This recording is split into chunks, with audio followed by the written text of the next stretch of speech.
We can start. Welcome everybody to today's webinar, and the subject is about motivation, about connecting, about activating students. It's a bit of a something that we've always been thinking about the last few months. How do we get our students, our learners, to be more engaged in online settings? How can we stimulate them? How can we create a community? How can we create a good learning environment? These are all questions we were going to try to address here. First of all, I can introduce myself. My name's Alastair Creelman, as you can see on the sign.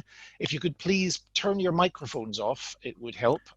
Maybe we can mute. Maybe video too. I've seen the bandwidth is suffering.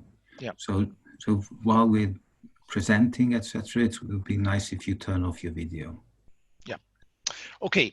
Back to me, Alastair Creelman, Linnaeus University in Kalmar in the southeast of Sweden. I work with all things to do with e-learning, distance learning and so on, and a tourist picture of Kalmar Castle behind me.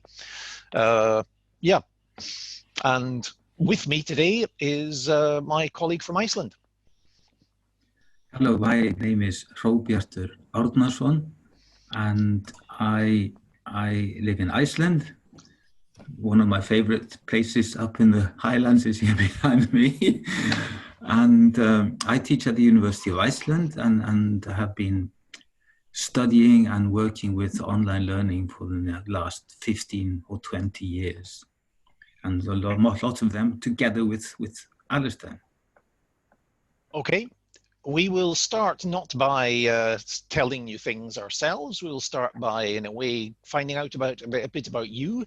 So we have some questions for you, Hrobjartur, haven't we? We've got some polls for you to fill in. Mm-hmm. If you could take us through them. Yeah, of course. Let's get a little bit of we'll take a general survey in the chat instead. So make sure you've opened the chat button at the bottom, and can you tell us what is your experience of using online meetings for adult learners? What are you very experienced? Have you been using this a lot? Everyone's been doing it in lockdown period. Mads says medium experience. Quite a lot this spring. Some experience.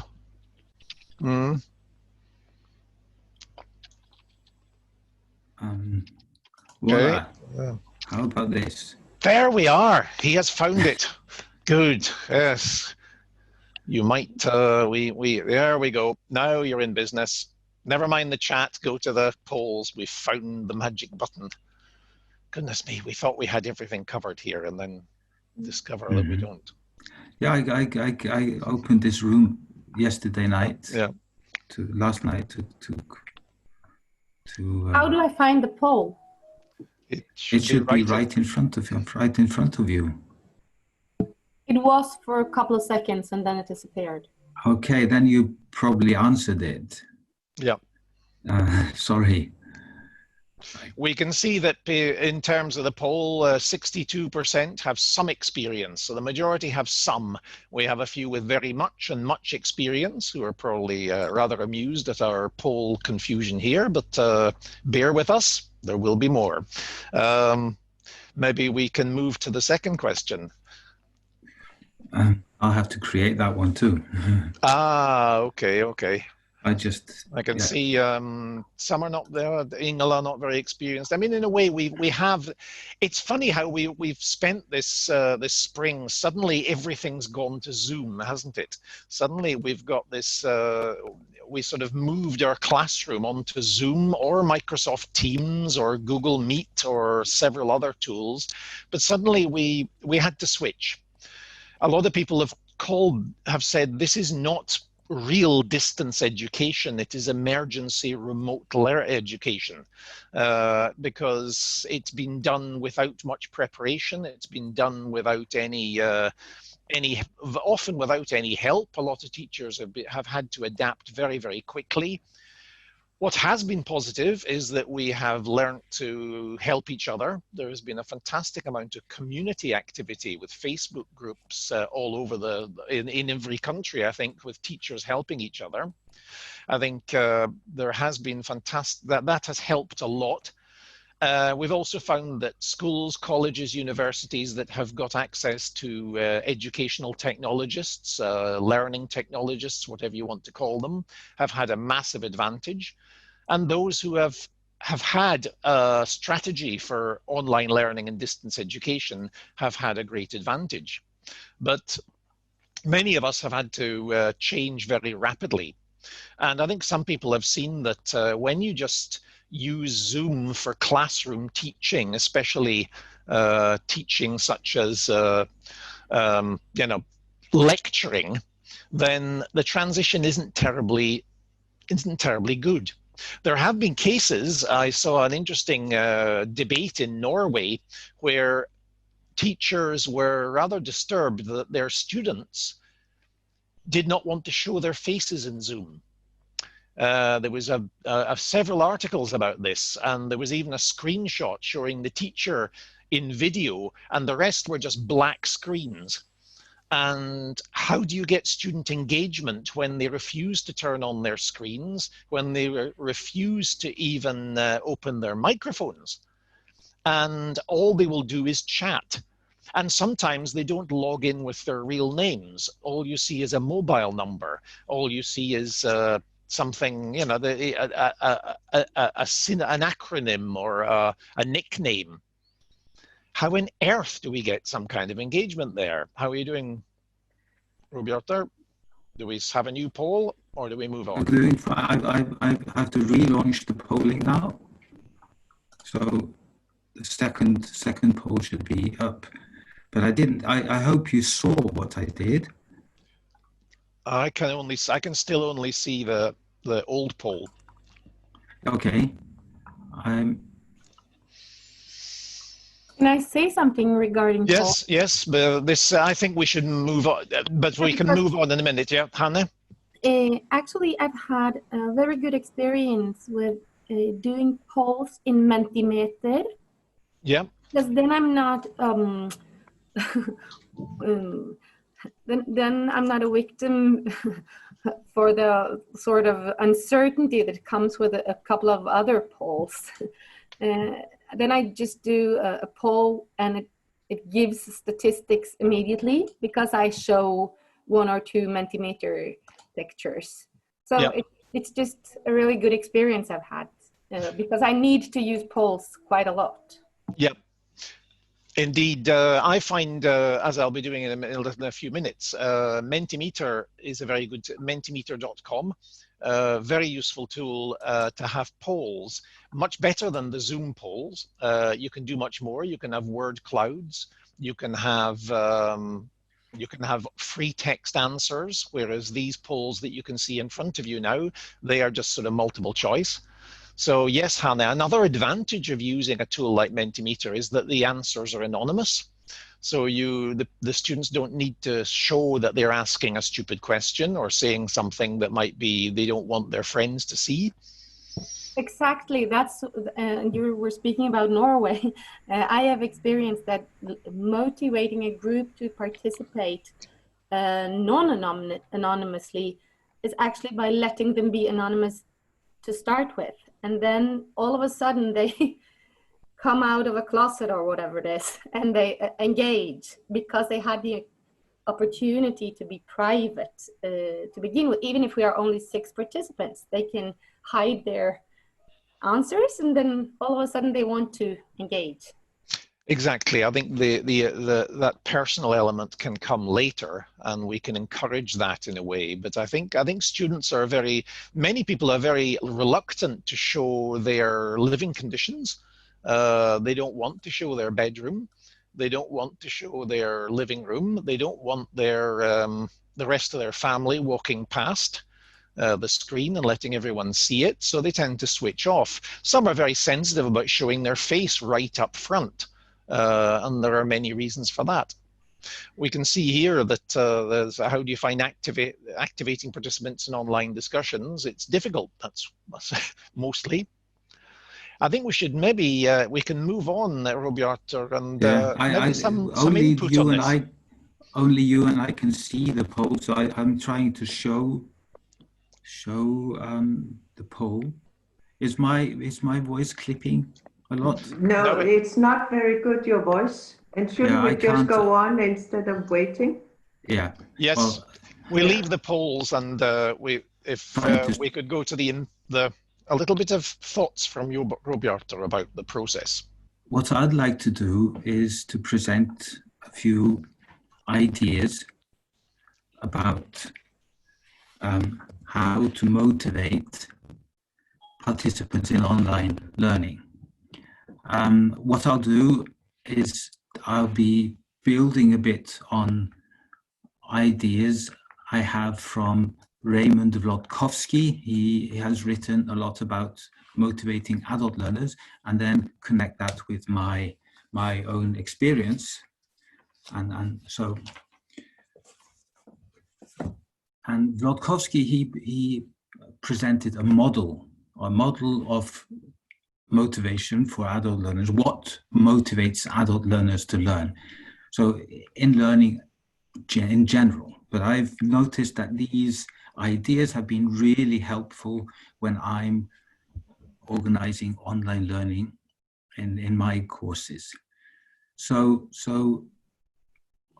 the first thing we notice is that inclusion is a very important part of motivating participants.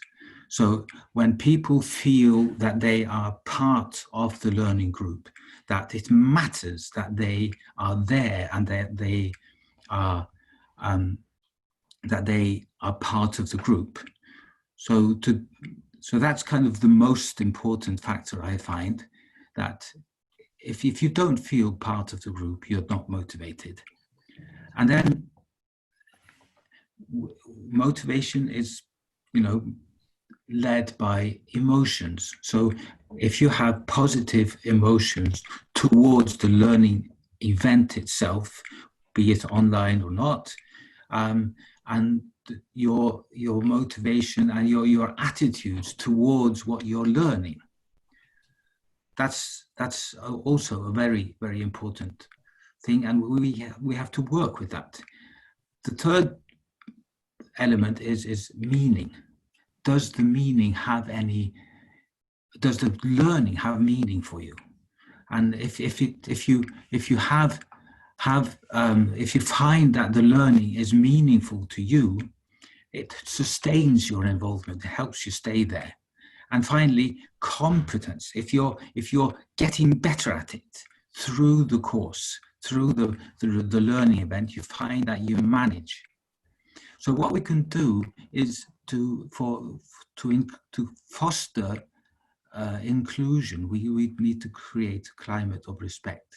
So this is something we as leaders of the learning event need to do by supporting the learners and help and going on with an example and creating a climate of respect and sharing and collaborations and giving good, clear guidelines about how we're going to learn. The next for attitudes, helping people to find a personal relevance for the learning content is very important, and that helps people to create a positive attitude towards the learning. I remember once I had a student who said, "Look, this course isn't giving me anything. It's really boring." And so we had a little chat, and I found a book for her to read, which was not on the reading list, but was very relevant to both for her and to the learning content. And this way she could find the personal relevance. And when the course was finished, she said this was her best course ever. So we need to help the students to connect the learning content to their personal goals. And of course, the activities need to be challenging. one of the things I think people really hate in online learning are some trivial activities which are not neither challenging nor relevant to what's going on. And for meaning, it's kind of the same. Engage people and challenge them with really interesting activities, and helping them to find the meaning in the content with them. And then, of course, to build competence, people have to practice and get feedback on what they're doing. What have we been doing to achieve this? What we could do, for example, is make sure all learners feel included. At the University of Iceland, we've nearly always started our online courses with face-to-face meetings. This has been very, very important for us. We're talking about courses which go on for 1 semester. So, and we expect people to work together a lot. This has been very helpful for us. And of course, greeting everybody when they get in, getting participants to introduce themselves. We usually create interesting activities to get them to introduce themselves, and then also to respond to others. So we, right at the beginning, we help the learners to know that they are expected to be in connection with others. So we'll say, introduce yourself, tell us where you are or whatever, and respond to 3 who have something in common with you. This is, again, help learners find personal relevance. And this is something we have found through our studies and in discussions with people all around the Nordic countries. It seems that when you're learning online, learners find it more difficult to find a connection and connect their learning to their local situation. So we as teachers really need to help them do that in creating activities and for them to connect the learning to what they are experiencing at home. Connect learning contents to practical problems is something well known from adult education. I expect you all know that. And connect experience in chat. So in using chat and discussion and in activities, always help them to find connections and then timely feedback. So these are 5. That's my take on it, Alastair. Maybe you'd like to come in and add your thoughts and your experience. Yeah, of course, in making them feel included online is a challenge, especially depending on how many people you have in your course. And also, you don't have the luxury of the face-to-face meeting. But what does face-to-face mean? Face-to-face can be here. In this setting, we can also see each other. We can wave to each other. We can smile. We can move our hands around. It's not quite the same. But again, there was a point that Susanna came up with in the group chat there about how, you know, it is difficult creating these connections even on site, even in the classroom. And, you know, it's not easy getting it's not easy connecting with people and making people feel part of a course, even face to face.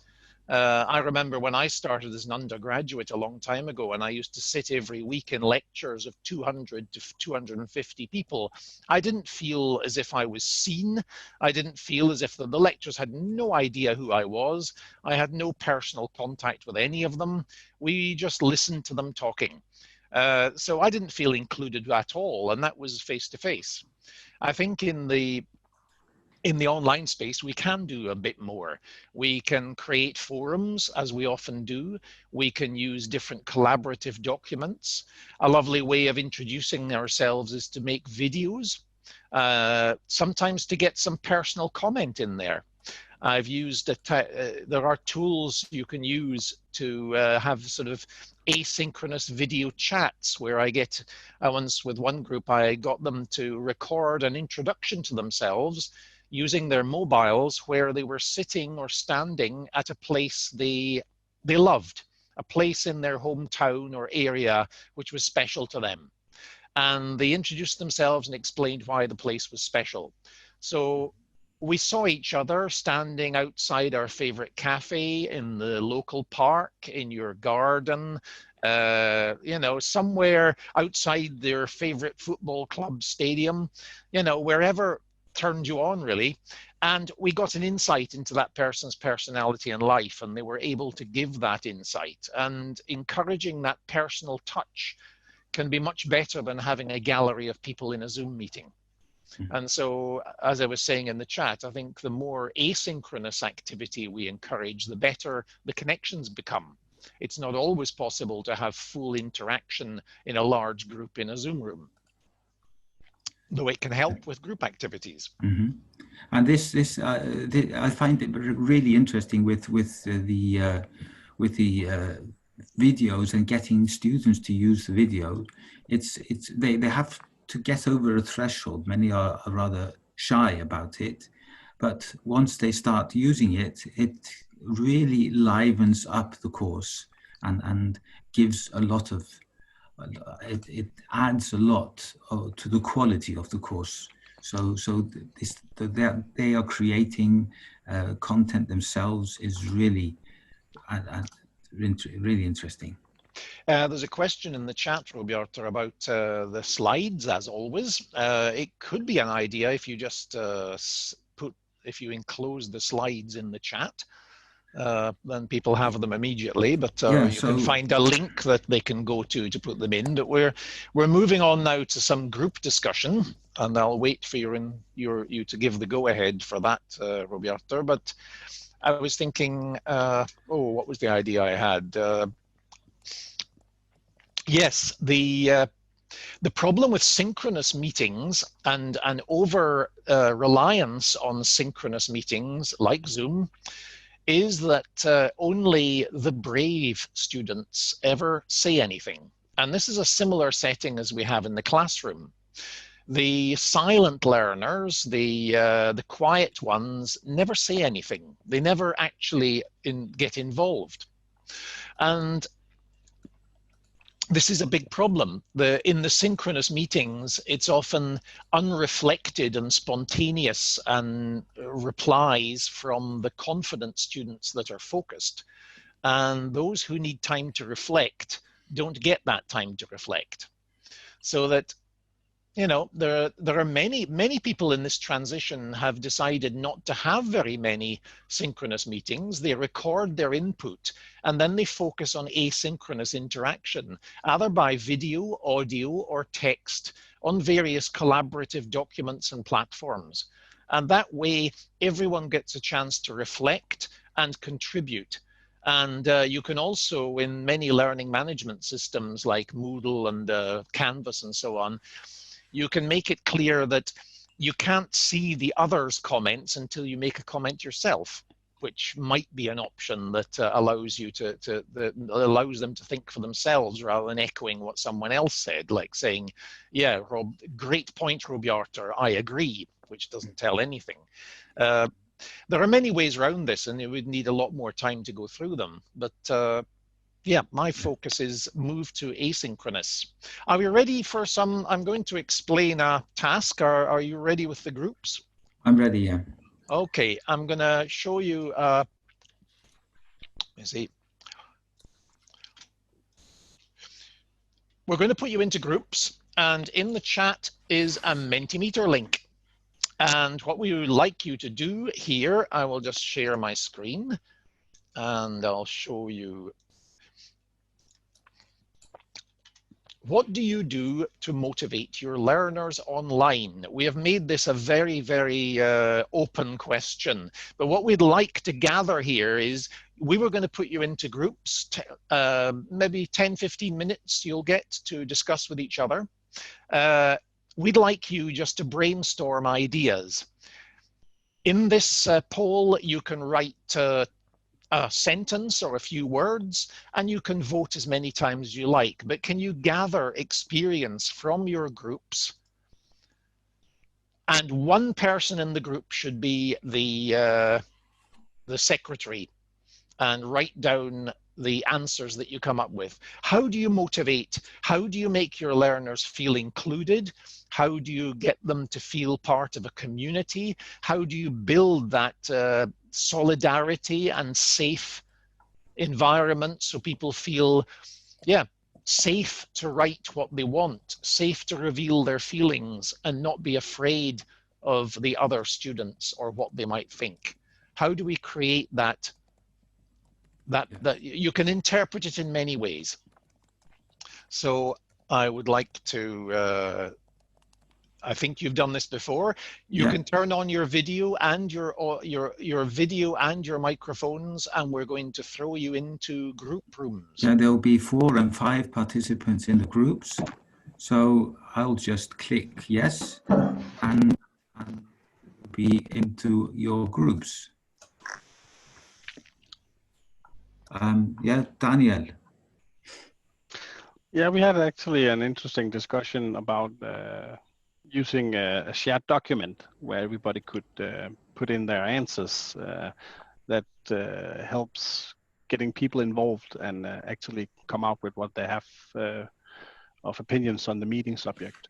Mm-hmm. Also, we talked about change of variations, so it wasn't just one-way speech, breakout rooms, all kind of different stuff that could be used in that sense. And also, we talked a little bit about size and what the teaching is about. Is it a group that know each other already when you're doing this, or is it like I have 80 people in a room I'm trying to teach that none of them know each other? There's a big difference on how to tackle it. Thank you. We're having a look here at some of the results from your discussions, and you can keep them coming. There's plenty more. Someone's just put in set the framework. Yes. Not sure really. I think it's important to make students aware of how you are teaching, how you're going to teach, and what you expect of them. I think a problem when we move to online is that the students don't know what's expected. They don't know how to learn online. They have no experience of it in many cases. What am I supposed to do? I think a lot of students think that online learning is passive. They think it is self-study, and they think that they can be completely anonymous, that they just sit back and just let the teacher feed them with stuff. And you have to make it clear and help them to learn how to learn online. And that means slowly but surely working on with collaboration, with getting used to discussing with each other and not expecting the teacher to feed them all the time. This is something we have to talk about all the time, both by telling them we expect you to be participants, to share, to be I used to say to be generous with your comments, with sharing your learning, etc. And we need to stress it again and again. Yeah, and a lot of people. Yeah. Okay. Can I just interrupt there, if that's okay? It was my comment with setting the framework in our little breakout group. We spoke about the fact that, for example, you guys brought up the example of videos. Should we have videos on or off? And we've spoken about this a lot internally at the IBA in Kolding, where some colleagues get very frustrated and say they should have. And it's really, again, individual from teacher to teacher, because we've also heard from some students when I ask students, and they say that actually it disturbs. And I find that sometimes in big conferences that I've attended or been keynote speaker to, it does disturb. If people are moving around a lot, we've had people getting up, going get a cup of coffee, halfway through, that sort of thing. So both the background visual you might see if it's a personal, private, intimate space like a bedroom of a teenager or a little bit older, 20-something, still consider them as teenagers. So setting the framework can be that I, as a teacher, expect that when we have online meetings that we do have videos open, or setting the framework with regards to, should we have it in the big class forum of 30, 35 students, or should we make channels in Teams, for example, where we have study groups because they're more secure with their study groups, and then they can feel as though they can open up more to the study groups. So it's very much from a cultural point of view as well, setting the framework that answers to, in dialogue with the students, what they expect and what they want out of it, how we can make learning everything conducive to learning. So if it is conducive to learning to have the videos open, then that's a framework we set. If it's conducive to learning to have it closed where they chat more because introverts are better with chat, then we have chat open as long as it backs up the learning. So that's what we meant by setting a framework. Mm-hmm. That's really good. Thank you, Lucy. Thank you. I have a comment. We didn't write anything in our group, but we discussed very much about making smaller groups to motivate everybody to speak, and that the large meetings and the classroom teaching is very good at instructions, but not very much else. The best learning is in the small groups where they are forced to talk and see each other. Instead of large discussions, because they see the teacher as part of a YouTube video where they can move off and on all the time. In the groups, they are much more responsible to each other. Mm-hmm. That's a good point. Okay. Alastair, turn on your microphone. Yep. This goes back to the use of asynchronous and synchronous spaces, and the need for us to see the value of the asynchronous space. And it's so much better in that asynchronous collaboration doesn't require the bandwidth that synchronous collaboration requires. It also, when you have Zoom meetings, everyone has to be here and now, and those who can't make it, they watch a recording maybe, but asynchronous work you can do when you want. You don't have to reply immediately, and it doesn't take much bandwidth. And you can spread things out. I often have a input which is recorded, and asking them questions, and then providing an asynchronous, a collaborative space like Padlet or a Google Drive document, where I want them to reflect on what we've said, what I've said, or what I've talked about, and come up with questions. Then when we have a synchronous meeting, we go through the questions a little more deeply, divide them into groups, and then they've got several hours to work in their groups any way they like, synchronously, asynchronously, whatever, and we report back a few hours later with hearing the results of what the groups have done. So that instead of having a sort of a long synchronous lesson, you divide it up into many smaller compartments, and where the focus is the collaboration. Hanna-Sophie has something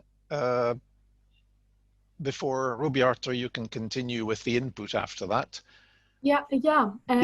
We didn't write that much in the Mentimeter questionnaire, but we were discussing that what if there are no participation from students in your class? And I told in our group a bit about my experience when it comes to, it's not optional to turn it on or off. We have smaller groups of 6 to 10 students, and I tell them to begin with that you don't choose. If you are here to participate, you participate. Mm. And if you want to be in this learning community, you do as I say, and I will help you get comfy. And the way I help them get comfy is phoning them beforehand, getting to know their fears and joys, and learning how they are. What do they need from me as a teacher? And then all of a sudden we get friends. And we also, on Fridays, we take a beer together using a house party or whatever we choose to use. I mean, and like you said, Alastair, many of us have never felt included in a classroom. But here we actually can get to know each other if we care to do games together, if we make infotainment, if we make it relevant, if we have a variation, and all of a sudden it is fun. It feels like eating snacks to be part of this, and then people get addicted and they really like it. Yep. I mean, it's in a way, it's not a question of which is better, online or on site. It's how you do it that matters. Online can be totally engaging or not, and on-site training can be totally engaging or not. It's not a matter of the delivery form, it's a matter of the pedagogy. And Hrobjartur, I'd like you to share your screen and give us a little bit more input. Okay, yes. And I thank you for that idea, because what I find interesting as well is we can have many different kinds of online courses, and I have participated in a course which really had 3 different formats. One format was you learn on your own and you pay $100. The second format was you learn with groups of people and you pay $500. And then the third format, which you learn this to change your life, and then you pay $1,600, and you're really part of a group, and with this kind of support that you were talking about, you're forced to participate. So we can see many different modalities as well. I expect many of you know the model I'm using to structure the next part of my input, talking about how to connect people. And so when I think about creating a learning event, online or not online, but especially online, I'm creating, this is an event we create, and there are some structures which we use to help get what we want. So the structures, one of you mentioned, laying out the rules, laying out the expectations, etc. So if you don't know about Gilly Salmon and her writing on e-moderating, the link is here. You can go see some stuff from her, and from a project Alastair and me were participants in. We created a guide using her ideas for webinars. So there's a link to the guide, and all this is in the blog post which I've linked to in the chat. But for those of you, so to create my framework for what I want to talk about, how to create connections between the participants, the first part is to get people online, to get them in there. And what you see here is the steps, step 1, 2, 3, 4, 5. And the first steps is access and motivation, which is kind of just getting in there and getting the support to get online and get to know the software, the how to navigate the space where we're learning together. And you see the what's it called, the mauve, or the violet color, shows that through this step, technical support becomes less and less, and more tutoring and moderation, facilitation grows. And so the second part, which really starts really right at the beginning too, is to socialize people, give the participants all sorts of activities where they can begin to connect with you, with the learning content, and with each other. So, and there we create all sorts of activities which force them to connect with the other learners.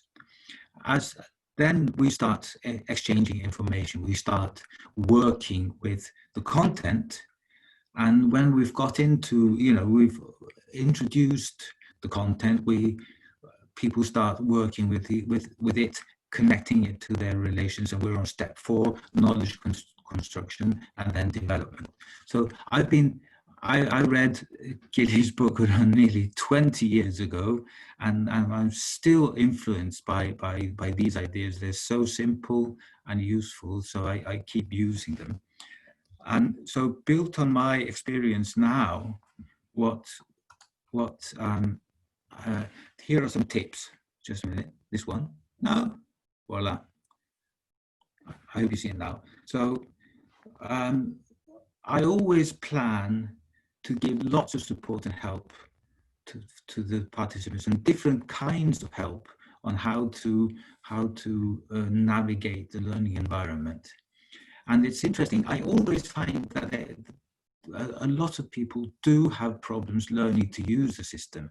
And it doesn't matter whether it's called Canvas or Moodle. I've been using, the last 2 years, I've been doing an experiment using Teams as an online learning environment.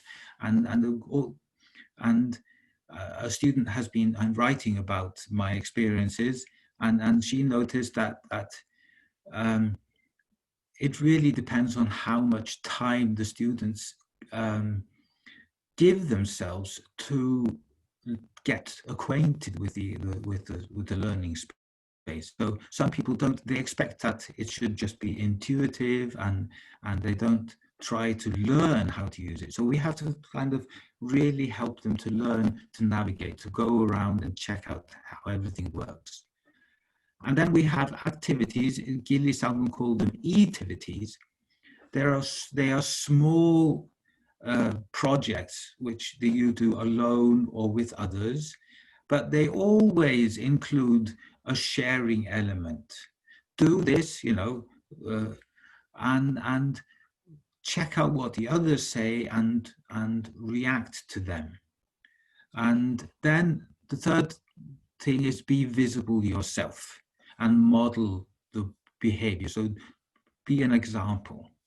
I think that's something we all know very well as teachers, and we need to be visible. We need to come in every now and then and show, for example, in asynchronous discussions, and make them see that we're there, we're checking what they do. I really like when in the chat, when you can have likes and smileys and all that stuff. It really did help. I saw that when I was doing my experiments with Teams, and the students in my polls, they answered, most of them, they noticed when they got likes and smileys from us and from their co-students. So it made a difference to them. And as we mentioned before, making socialization, collateral support, helpfulness part of the program. So this is something we have to foster, we have to talk about all the time, and praise them for when they do it well. So this is, we both created into the activities and something that we have to verbalize. I teach at the university, and so people do this to get credit.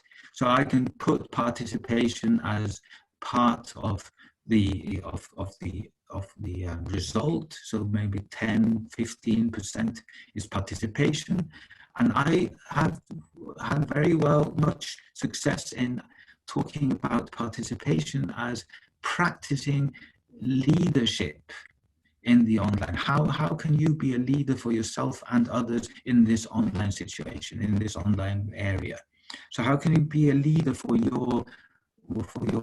the other participants? And this has been a helpful metaphor to get them to work with participation. And then my newest and best tip, regular short motivational videos. I actually learned about this a long time ago, and I've been trying to get there. So this last winter, I sent a 2 to 4 minute video once a week to my participants. And the surprising effect is that they feel together, they feel as if they belong. So that was really interesting, that just seeing my face talking about the course in a video, and this is what it looks like in Teams.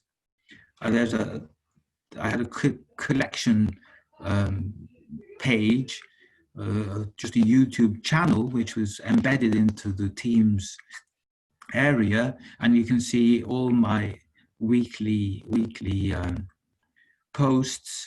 Sometimes I tape them when I'm out walking or skiing or bicycling. And the interesting effect of that was, look, one student once said to me, look, I really appreciate that you show that you're a real person as well. You're expecting us to share our experiences, share our learning, and it helps me to be willing to share my experiences, that you're willing to share part of your personal life. And the sharing was only, they saw that I was outside doing my sport. So it wasn't really personal, but it was personal enough for them to find it motivating to be participants. I have a few more tips, just to... Yeah, we need to... Yeah, yep. And come on. There we are. Sorry about this. One more. Voila. We can leave this. One thing we Alastair and we have worked on together very much is this, the last one, get participants to collaborate on content with mind maps, whiteboards, Padlets, post-it question, Mentimeter, and we don't need to talk about that. So these are my tips, and I'd like you, Alastair, to come in now and add a bit more to this, please. Okay, time is running fast as usual with these things. There's so much to talk about, but getting participants to collaborate on content, as we said, this asynchronous element is essential, but you need to build them up to it. You need to give them a structure for how to do this. They're not used to it. Don't believe this idea of being digital natives and so on. They are not always that, even if they may be, some of them are young. Even more so with adult learners. They're going to need support. They're going to need encouragement. Taking small steps at a time is very important. Another aspect of this is giving them the chance to contribute more to the course. We always think that the teacher has to produce the learning materials. Why not let the students do it? Why not let the students, for example, provide a weekly summary of course activities and make a video or a podcast that they publish, and they can take turns, maybe in small groups, giving their angle on what we've been doing this week, what was difficult, what was easy, maybe highlighting some of the colleagues' comments, and praising each other and motivating each other. The teacher can do that, of course, but I think there's a great value in getting the students to share that responsibility. Another thing I'm going to mention very quickly is something called student-generated content. If the student becomes the teacher, if the students are given very carefully managed tasks to produce learning resources for their colleagues on some of the topics that you are studying, get them to study the topic and make a short presentation, a film, a video, a podcast, and then that is used as real learning material with the other students. I'll put up a link in the chat. It's a site about student-generated content that a colleague of mine has put up. And here you'll find instructions, videos, and tools for getting the students to become teachers. This is not an easy task. They need a lot of support. You as a teacher must be active as a facilitator here. But these the level of engagement you'll get from your students with this kind of activity is enormous. Let them make quizzes. There are quiz tools like Kahoot, for example, where they can test each other's knowledge. Again, you will have to be the facilitator to make sure they're testing in the right way and the questions are good. But you know, they really enjoy seeing if their quizzes work with their colleagues, and seeing how. And if you tell them that the best quizzes you're going to use on the next course, that makes them even more proud. It raises the bar even more, because they know that the results of their work will be used with other people, and they don't want to look stupid there. We probably need to start rounding off. Some comments in the chat about this. What other things what things can you offer? If we open up for one or two comments at the end, either in the chat or on the microphone. Lisa saying cooperative learning can give us some structures for the student. Yes, you can find out how they giving them, but they need models. As Hrobjartur said, they need to see you modeling that behavior. Maybe you have to do it, sort of walk them through the process first time and let them test it. The same with many of the collaborative tools. Give them a trivial social activity in the tool first so they can play around with it before you give them a task that actually gives credits or is actually going to be judged. I found it really interesting in one of my courses. I was pushing my students to go outside of their comfort zone. And that has been very, very helpful to tell them this. You're on a course. You're trying to learn something new, and you don't learn it unless you go outside your comfort zone. And this is a safe place to try out. We are working together. We're all trying to learn something. And what happened this spring is some of my students, they started weekly blogging on their own. Vlogging, so they started sending in video blogs about their learning. So that was really motivating for all of us. Margrethe, please, you want to say something? Turn on your microphone. Yeah, it was more to do with sort of the time it takes to turn things around. So to do with expectations, and you're talking about a model for how you have to sort of like take them through a new process, because they come with very specific expectations. And also if we come into these situations, teaching and learning and lecturing situations with specific expectations and specialisms, things we've done for years, habits and all of that. And I think quite a lot of the time it's just be prepared that even if it's not a great fantastic success in the first half of the first semester, then just persevere with it. Before you know it, you've established a routine and habits and very good models and processes. And that's kind of, in my experience, it takes